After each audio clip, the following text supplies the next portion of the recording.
All right, well, let's get started. And welcome, everyone. Good to see you all. Hope you're all doing well. And I don't have a really organized refresher today, so I'm going to kind of be winging it.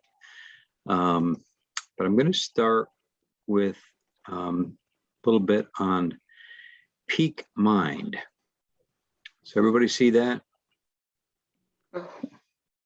So this is, I put this in the Mindful Etip. You might have seen it and maybe followed some of these links. This is a pretty recent book by Amishi Jha, who's a neuropsychologist, studies attention at the University of Miami. And seen a couple things that she's done online. And so I got the book, and it's real good. And she works, as I mentioned, she's a researcher, and she works with the military and other first responders and high stress occupations. And part of her research kind of really focuses on what works, especially in those kinds of occupations. So I thought, wow, that sounds in some ways a lot like healthcare. You know, we're many of us are doing things that are really kind of high intensity, high stress situations. And so she talks about this flashlight exercise, which we'll do a little bit in a first meditation, which is kind of an interesting way to kind of think about training our attention. And that's kind of where she really focuses on. It's certainly very related to mindfulness, but training our attention so that we have a lot more focus. And I think most of you will agree that we could all use more focus, given the amount of time that we all get distracted during the day, right? You might have heard this stat before. I've talked about it, where we get distracted on average 47% of the time. And when we're distracted, when our minds are wandering, which is, as you know, happens so often, it often wanders to things that really aren't that helpful, and sometimes even to things that are negative. So this idea of training our attention is so key. And she uses the idea of a flashlight. She kind of talks about, you know, if you're walking down a dark path at night with a flashlight, you know, you're keeping it trained in front of you to light the way. And so that's sort of what we're doing in meditation.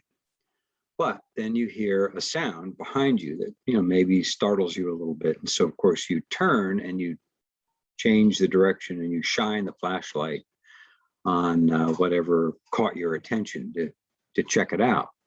And that's, of course, again, also like what happens in meditation. You know, we get distracted. Thoughts come up, the to-do list pops up. You know, our minds can be very restless at times. And so it's the idea of taking the flashlight then and bringing it back to the focus, which in many cases is on the breath, but it also could be our focus in meditation could be on the body, could be on sounds. But the other thing that we can do is we can also focus on whatever is present. That kind of idea of instead of redirecting back to the breath every time, for example, to just notice what's coming up. And, you know, when we do the meditation, you'll kind of see what I'm talking about with that. She also uses the imagery of a spotlight, so having a broader range of awareness at times, and then juggling, the idea of using our executive function. It's what we bring together in meditation to direct the flashlight. You know, the executive function, the juggling act, keeping all the balls in the air. We're really using that the more the frontal part of the brain, the executive functioning. But what I thought really interesting about her research was they came up with a model where they trained these people in high stress occupations, and they whittled it down. They basically found that 12 minutes a day is the optimal time to receive the benefits. So, you might have thought in your own practice at times, how much should I be meditating? So this is what we're talking about here, is pretty much formal practice, either sitting, doing a breath meditation or a body scan or something of that nature, more formal practice. And so it's not like you need to do 20 or 30 minutes at a time. And sometimes I've often said, you even just need to do a couple of minutes, even a brief pause kind of a practice can be very helpful. But interesting, her research shows that 12 minutes seems to be the sweet spot where we really get, and she calls it, it's not a state of bliss, but more a state of awareness with real life practical benefits of having this, really more focused attention and creating a peak mind. So we'll do that. So before we do that, let me just ask you all, I didn't do this. How is it going? And just wanted to see if there are any questions or comments or anything that anybody wants to raise. You can either speak up or use the chat feature, but anything about your own practice or about what's going on in how you're applying some of the mindfulness or meditation practices.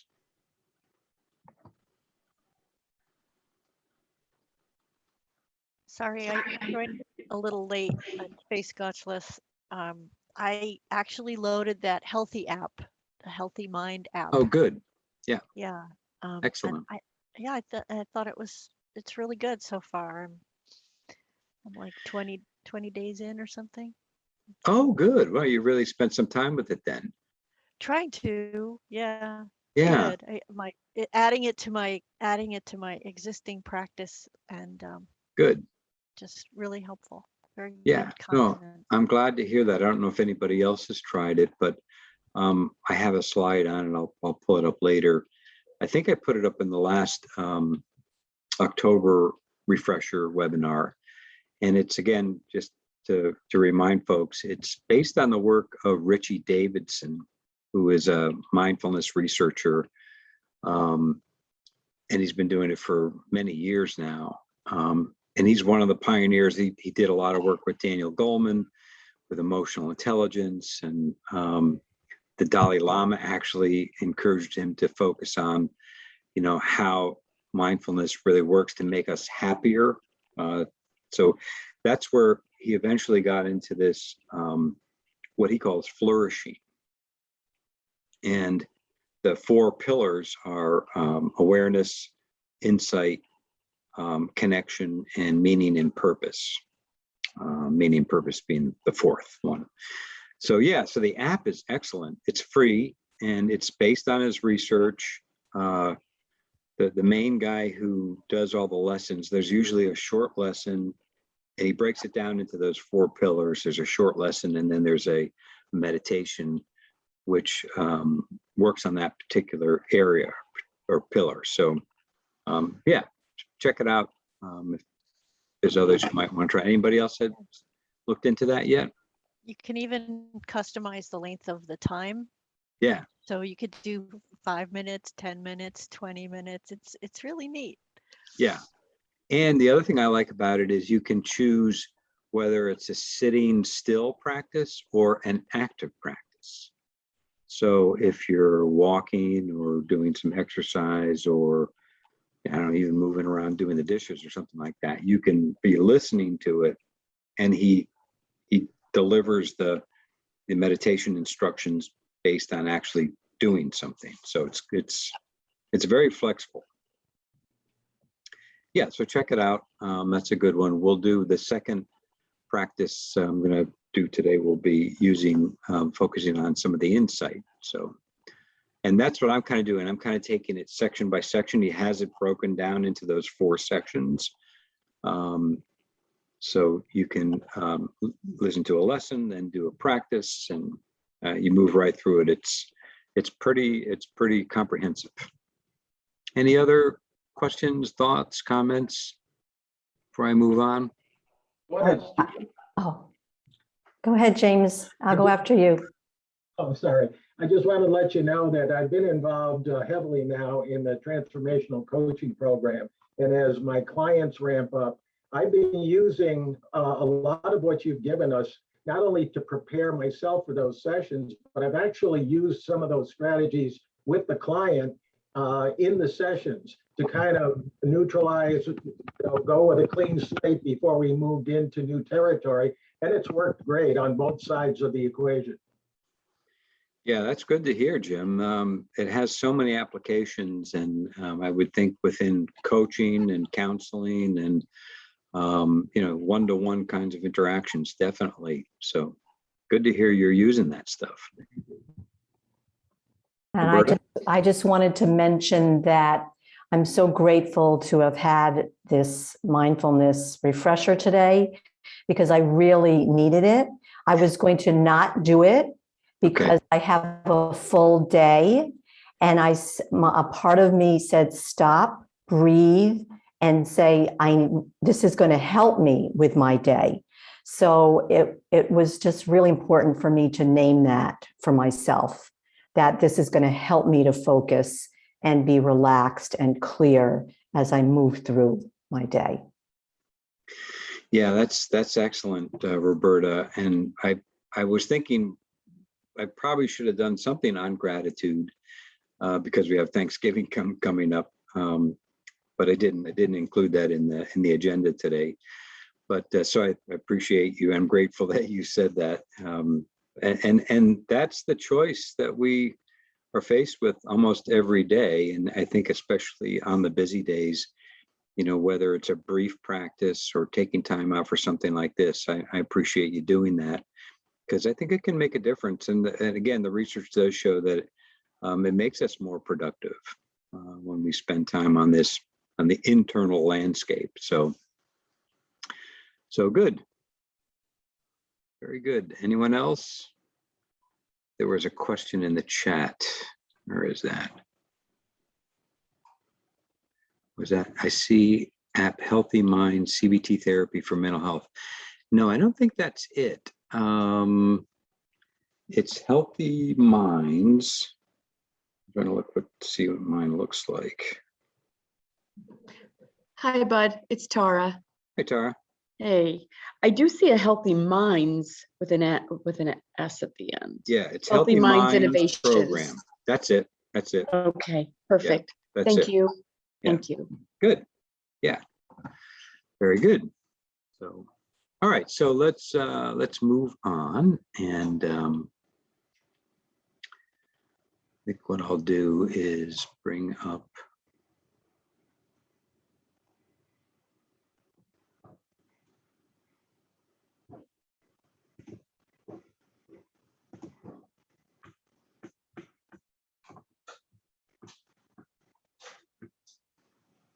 All right, so we'll put this up. We're going to do the, oops. Where'd it go? Yeah, that's what I want. Sorry about the confusion.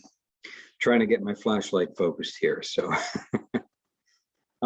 yeah, so let's do the first practice today. And so just finding a position as usual, they're probably very familiar with a way to be in your body, to get ready to let the mind and the body settle and relax, and to kind of, give yourself permission to do that, to tune into yourself, to just check in with yourself first and just sort of see how things are internally for you.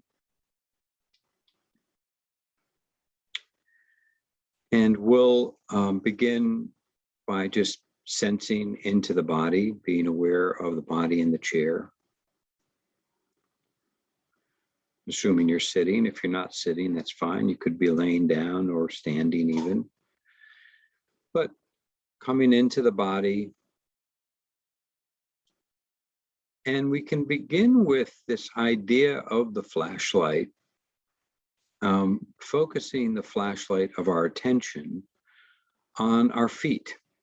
Let's start there. So bringing our awareness with the flashlight down to the feet and just being curious and open, and discovering what we notice in the feet, in the sense of touch and connection with the ground,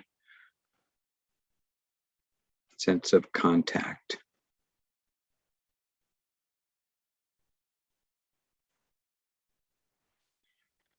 And then letting the flashlight of attention move up through the legs, up into the lower torso, and perhaps again feeling the sit bones where you're sitting, the buttocks, the lower back, just allowing the body to be settled,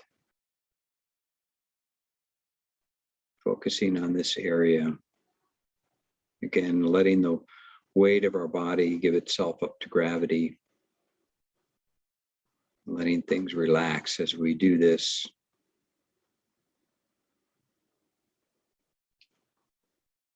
Moving our flashlight up into the upper torso, the chest, the upper back, the heart area. And again, just scanning with the flashlight, just allowing things to settle and soften. Moving up into the shoulders and the arms and the hands, and in the same way, just scanning for whatever you notice here with your flashlight, letting the shoulders drop and soften a little bit.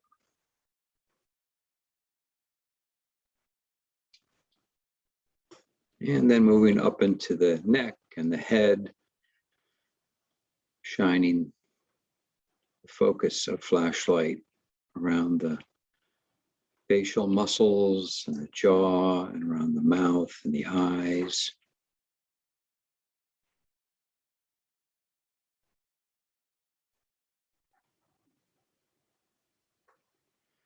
And maybe taking a moment to bring in an element of gratitude, being grateful for our body, what it does for us.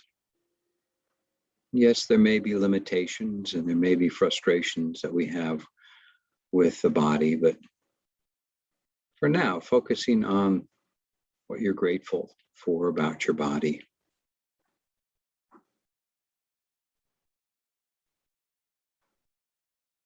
The many abilities that we do have, what it does for us. And then letting the flashlight open up into more of a spotlight or even a floodlight, and being aware of the whole body sitting and sensing the whole body breathing. So amidst this kind of open awareness of the body, the feeling the breath, feeling the movements of the breath, feeling the whole body breathing. And then maybe shining the flashlight again into a specific part of the breath. So as you feel each breath move in and out of the body, focusing in on where you feel the breath most directly. This may be at the nose or the windpipe or the chest or the belly. Wherever you can really shine this flashlight of attention on your breathing.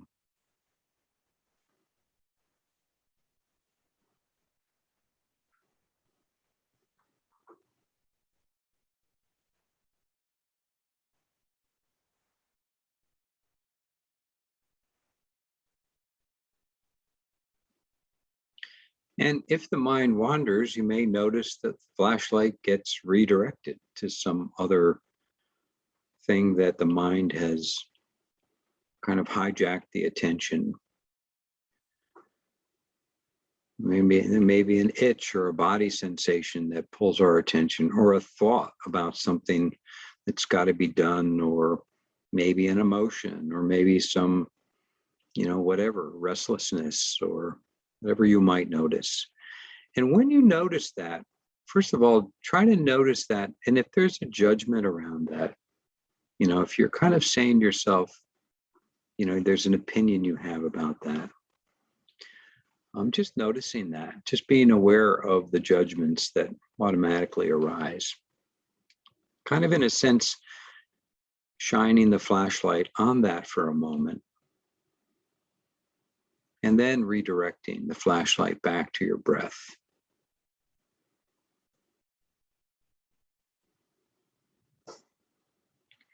In a sense, knowing that you can direct your attention, this flashlight, to wherever you want. And we can just simply be in a state of open awareness, letting kind of, in a sense, letting the flashlight be a floodlight again, and being aware of anything that comes into your experience.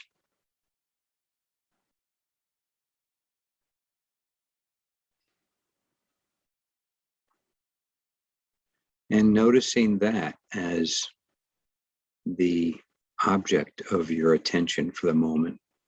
Again, it might be a thought or a sound or an emotion or a body sensation, any number of things. And so just noticing that for a moment, letting your flashlight shine there and just checking it out, seeing what you observe.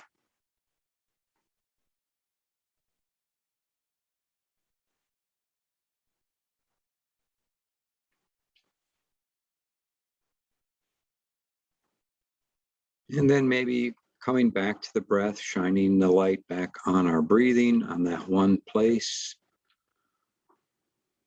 staying with that focus for a few breaths anyway.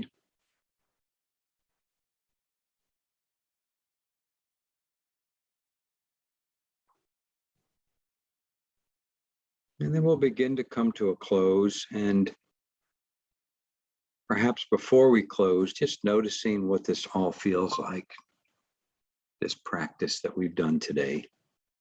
Just being aware, just checking out what it feels like in the mind, in the body, in the heart. And when you're ready, opening the eyes, and we'll finish this meditation.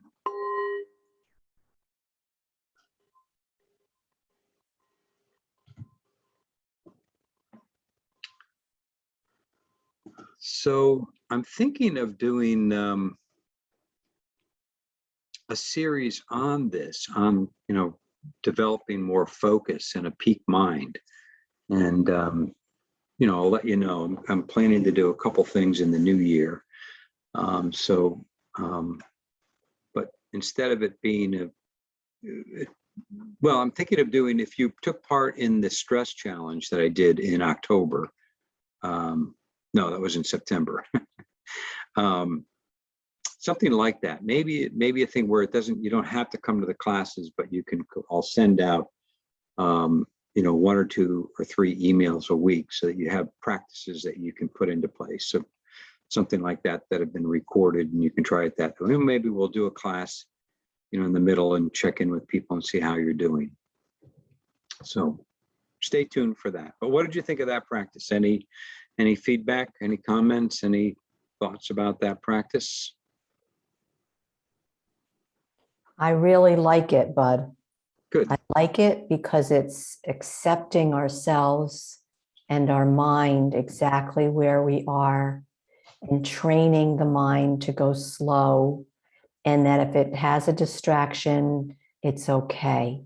So having those words, the spotlight, the flashlight, the juggling, that it's all okay. All of it's okay. And I was able to go with it, and I really enjoyed it.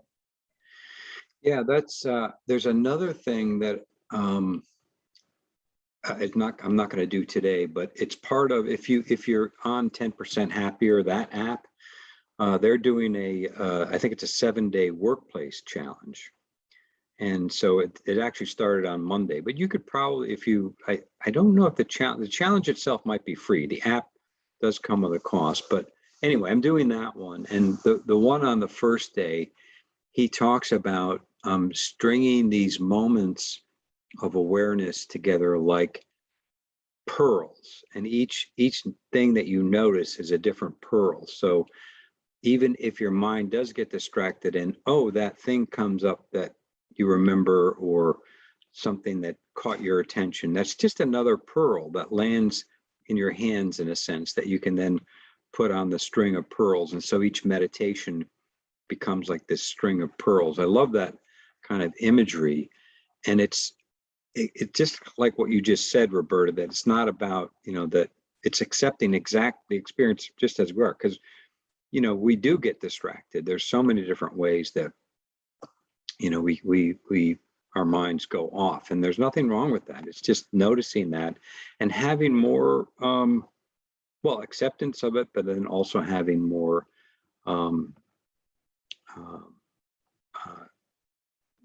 letting it be. It's almost like a choiceless awareness, and then you can come back to the breath or the body or that anchor anytime you wish. So a couple of comments here. It's good. Yeah, my smartwatch has a mindfulness on it. Reminds you to stop and breathe. Yeah, that's excellent. It even sends you a reminder right before I go to bed, take time out now to breathe. That's good. Yeah, so anything you can do like that would remind you, I think is very, very helpful. All right, so where I want to go next, I think, is let's talk a little bit about, I sent this out in the Etip as well. I had talked about before in one of the classes, the Adam Grant, who wrote an article in the New York Times on languishing. And this is going back, probably a couple of months ago. And I included it in one of the classes that we did. But then he came out with this TED Talk. So if you haven't watched it,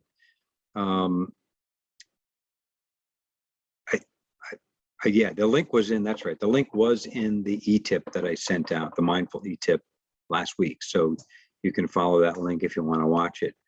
What I liked about it is, he talks about languishing, as being this sort of middle place of mental health. It's not depression, it's not burnout, it's not to that extreme, but it's also not flourishing. It's not doing really well. And so then he starts to talk about getting into the flow, and he uses he calls them the 3 M's of getting into flow. And the first one is mastery. So anything that you can do, it doesn't have to be a big skill, a complex thing like, I don't know, like learning a language or an instrument. Could be that, but it can also be small things like, you hear people have gotten into baking, for example. Or he talks about his family got into doing Mario Kart online, and that got them into a state of flow. And then he also said the second M is mindfulness, which of course we're all here to talk about today. So simply paying attention to what we're doing while we're doing it could be done as a formal practice or an informal practice, or it could be, as I think many of you have been doing, bringing it to all different activities. Whatever you're doing during the day, remembering to be mindful and paying attention to what you're doing while you're doing it. And then the third M is mattering. So what matters to you?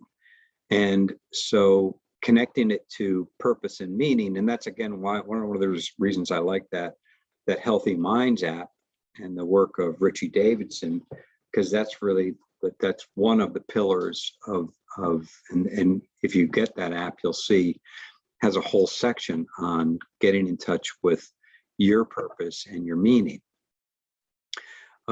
So I think that I like that way of framing it. So mastery of something to get into flow, mindfulness while you're in flow, that sense of being really focused on something in the zone, really mindful, and then doing something that matters to you. But even like, and he talks about the Mario Kart with his family. So they played it online, and he played it with family members across the country. And it, you know, it was kind of a not that important of an activity, but what it did was it brought his family together, his immediate family, because they all played together and they all had fun doing it. And it connected them with his family across the country as well. So, you know, it was really important, especially during the pandemic. So those are the 3 M's. And then I also sent you out this thing on, I thought I might show a piece of it. Let's see if I can do this. Cara Bradley is a someone who, let's see where I've got this, if I can find it. She's done a lot on mindful movement.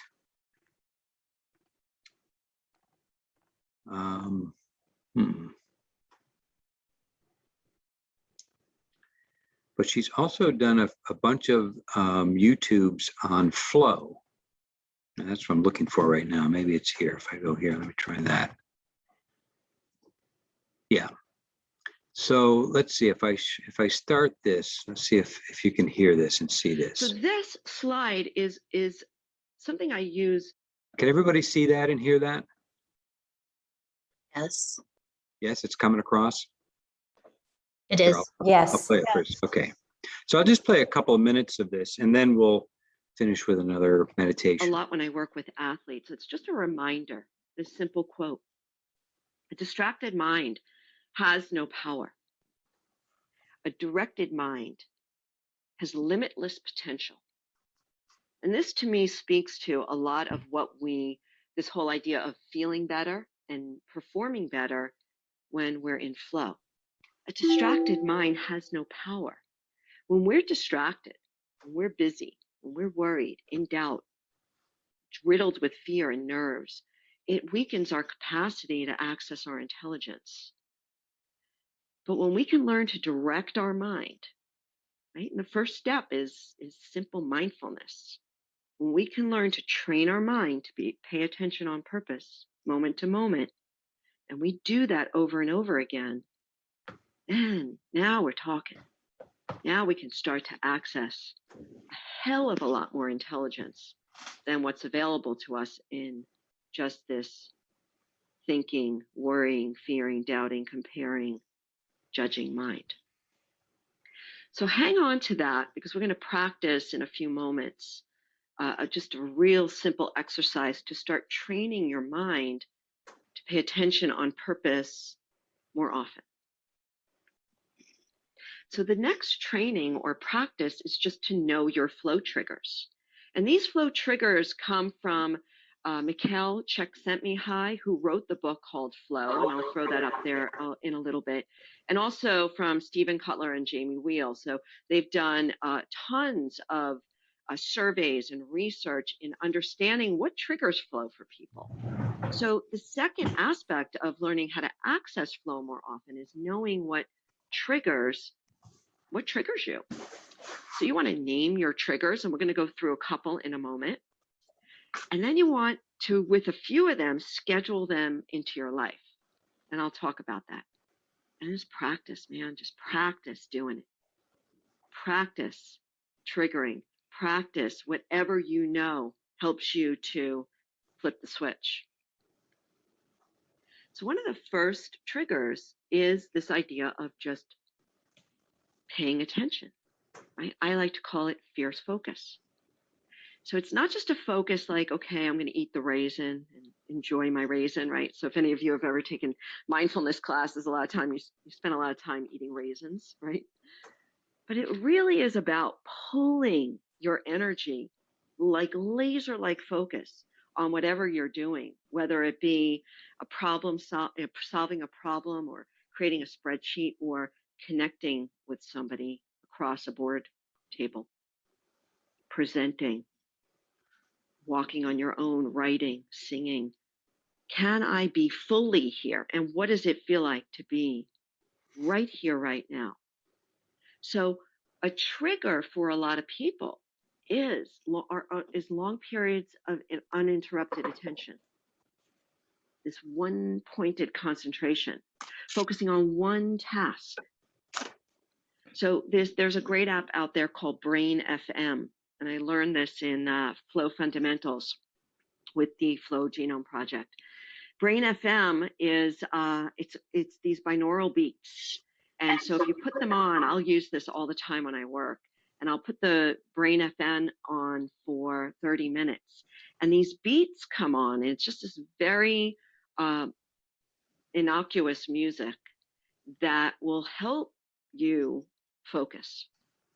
So you put it on for 30 minutes and you just stay on task for 30 minutes. And this is one of the ways that you can train your brain to pay attention on purpose. And over time, like any other muscle, we end up becoming stronger at being able to do that.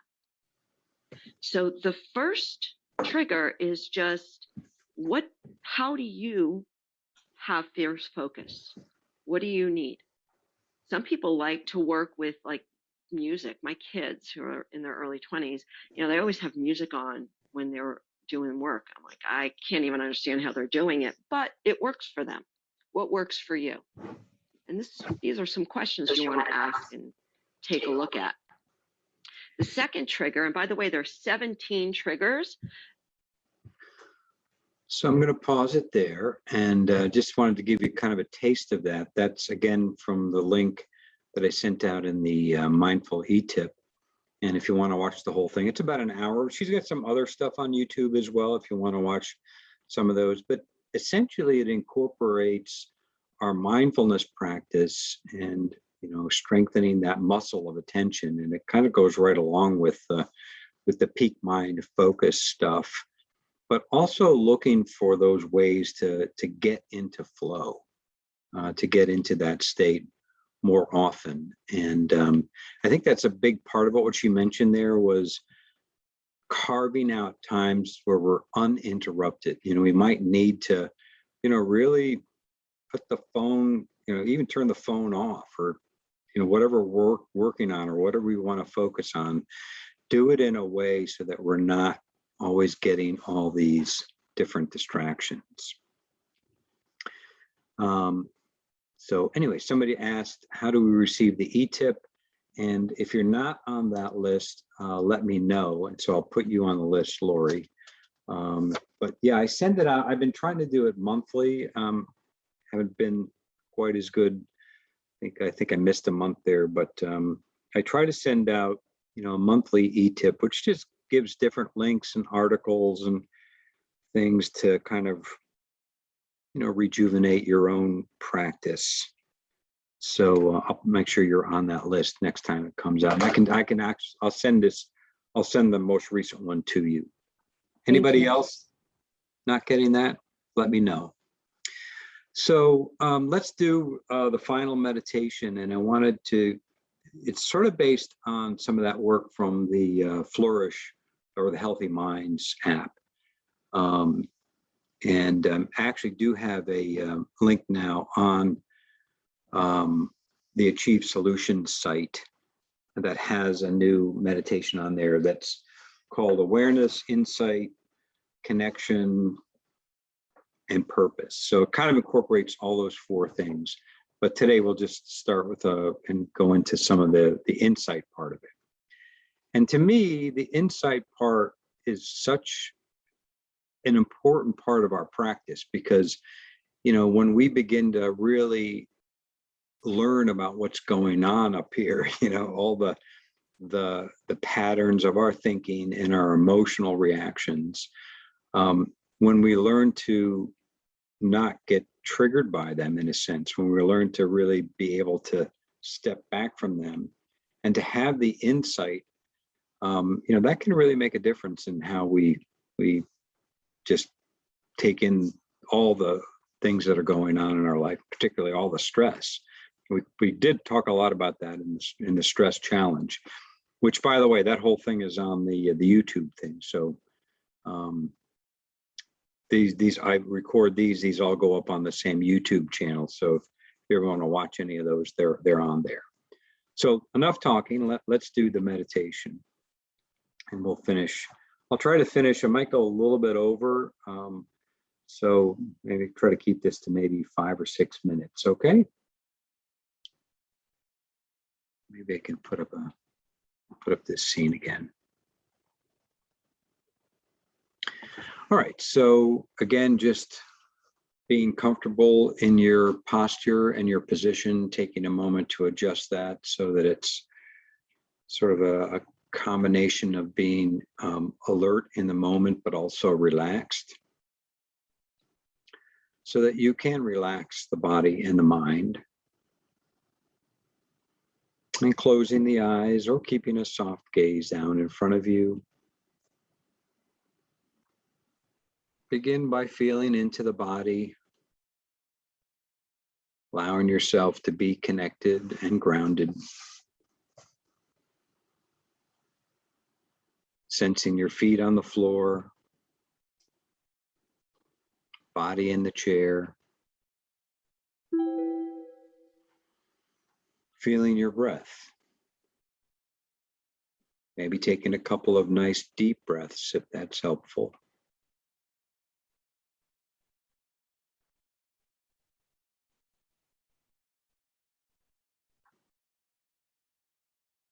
You might bring a smile of kindness to your face and feel its warmth and friendliness.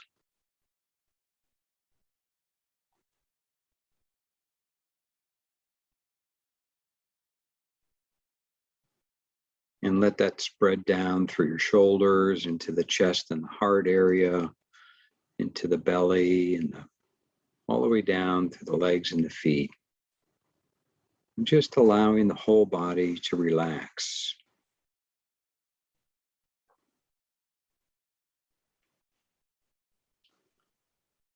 And again, shining the flashlight on our breathing for a moment.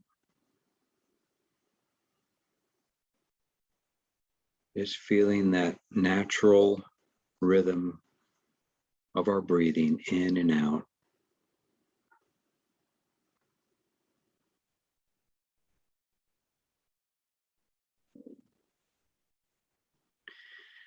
And now, as we just let the mind not wander, but kind of open up the mind and just notice what thoughts are here. And just let any thoughts come and go. Just noticing them arise and then dissolve. And you may notice some thoughts are more compelling and they even hijack our attention. So that's kind of almost like a train of thoughts. And that's fine too. Just when you get lost in a train of thoughts, just simply noticing that.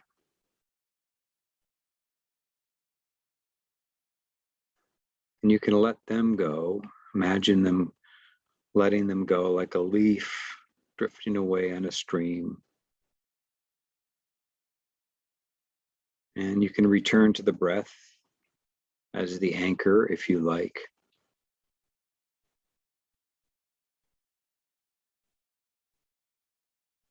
But again, being aware of thoughts, maybe opening up the awareness with the more of a floodlight awareness, so that you notice thinking. And even if thoughts bring up a stressful situation, sometimes a stressful thought can trigger a swirl of thoughts and emotions and assumptions.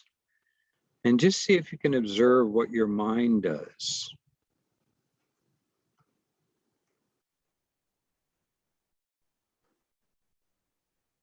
Don't judge it, just observe.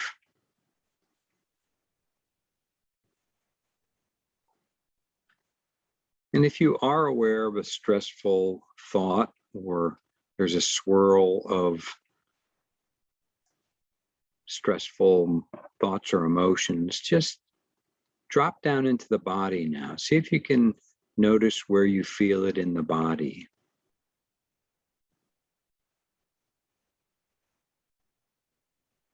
maybe in the chest or the shoulders, or the belly, or the jaw. Just notice. And see if you can welcome the stress and recognize that it's a response to something that you care about. And just reflecting on what's at stake here and why does it matter to you.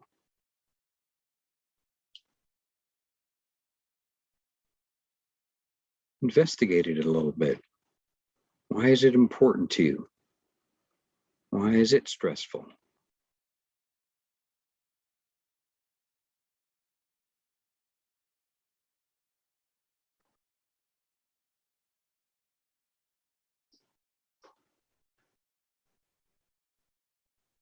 What insight do you have about it? And again, at any time, you can let go of the reflection and come back to your breath as the anchor, or your body as a way to kind of stabilize or recenter, refocus.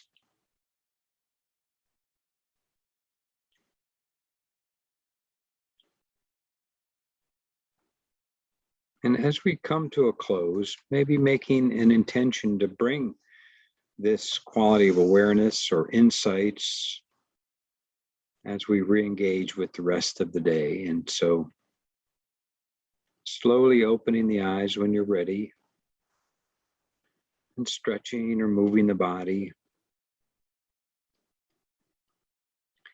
And again, I thank you for your presence and your practice. Thank you. Thank you all. Thank you, Bud. Thanks Thank for you. being here today, and appreciate it. Let me know if you have any questions. If you need to be on that list, I'll put you on. Lori, I see that there. Anybody else, let me know. And have a great day. Thanks for everything. Thank you Thank too. you. Thank you. Take Take care, care. everybody. Bye. Bye. Bye-bye. Thanks again, Bud. You're welcome. Thank you. So much gratitude. Thank you. Have a wonderful day. You too. Bye. Bye.